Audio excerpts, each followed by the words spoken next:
எப்படி இருக்கீங்க? இன்னைக்கு சமையல் விருந்தில் நாம வந்து ஒரு மில்லட் ரெசிபி பார்க்க போகிறோம்.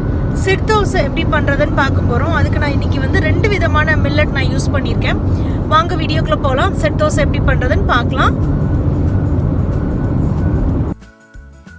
நான் சமையல் விருந்தில் நிறைய மில்லட் ரெசிபிஸ், பிரேக்ஃபாஸ்ட் ரெசிபிஸ் போட்டிருக்கேன். லிங்க் வந்து டிஸ்கிரிப்ஷன் பாக்ஸில் கொடுத்துக்கிறேன், பார்த்துக்கிறேங்க. இன்னும் ஒரு பெரிய பவுலில் வந்து 1 கப்புக்கு குதிரைவாளி எடுத்திருக்கேன். அதுக்கப்புறம் 1 கப்புக்கு சாமை எடுத்திருக்கேன். ரெண்டுமே ஒரு கப் எடுத்துக்கோங்க. அதுக்கப்புறம் உளுந்து வந்து 1/2 கப்புக்கு நம்ம சேர்த்துக்கிறோம். வெந்தயம் 1/2 டீஸ்பூனுக்கு சேர்த்துக்கிறோம். முதல்ல நம்ம இது எல்லாத்தையும் நல்லா கழுவி எடுத்துக்கிற போகிறோம். 2 அல்லது 3 தடவை வந்து தண்ணியில் நல்லா இதை கழுவிக்கிறங்க. கழுவி சுத்தமாக அதை எடுத்துக்கோங்க. ஏன்னா சில சமயம் அதில் தூசிலாம் இருக்கும். ஸோ இந்த மாதிரி கழுவி எடுத்ததுக்கப்புறம் நாம் இதை ஊற வைக்க போகிறோம்.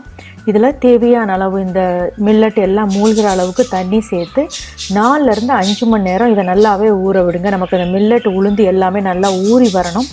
இப்போ வந்து எல்லாமே நல்லா ஊறிடுச்சு. இப்போ நாம் இதை அரைக்க போகிறோம்.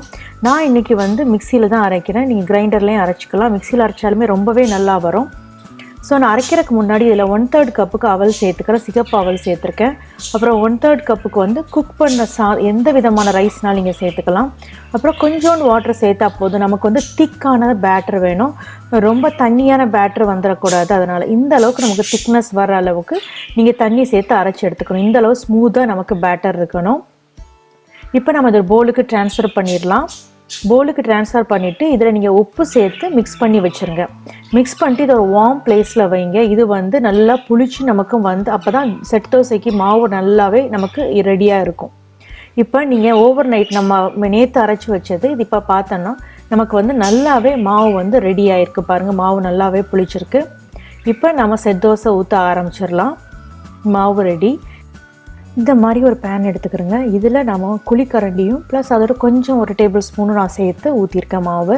லைட்டாக ஸ்ப்ரெட் பண்ணால் போதும். ரொம்ப தோசை அளவுக்கு நமக்கு ஸ்ப்ரெட் பண்ணிட வேண்டாம். பேன் கேக் அளவுக்கு திக்காக நம்ம ஸ்ப்ரெட் பண்ணால் போதும். இது அப்படியே 2 செகண்ட் விட்டுட்டிங்க அப்படின்னா அது மேலே இந்த மாதிரி உங்களுக்கு பபுள்ஸ் வர ஆரம்பிக்கும். இந்த மாதிரி பபுள்ஸ் வந்துச்சுனாலே உங்களுக்கு மாவு நல்லாவே புளிச்சிருக்கு. நீங்கள் பர்ஃபெக்டாக மாவு ரெடி பண்ணியிருக்கீங்கன்னு அர்த்தம்.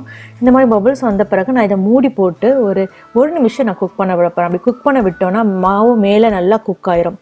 உங்களுக்கு தேவைன்னா மூடி போட்டு குக் பண்ணாமல் நீங்கள் வந்து இன்னொரு சைடும் நீங்கள் திருப்பி போட்டு குக் பண்ண விடலாம். ஆனால் நான் இன்றைக்கி அந்த மாதிரி பண்ணாமல் ஒரு சைடு மட்டுமே குக் பண்ணி மூடி போட்டு மிச்சம் இருக்க பகுதியை நான் குக் பண்ண விட்டுருக்கேன்.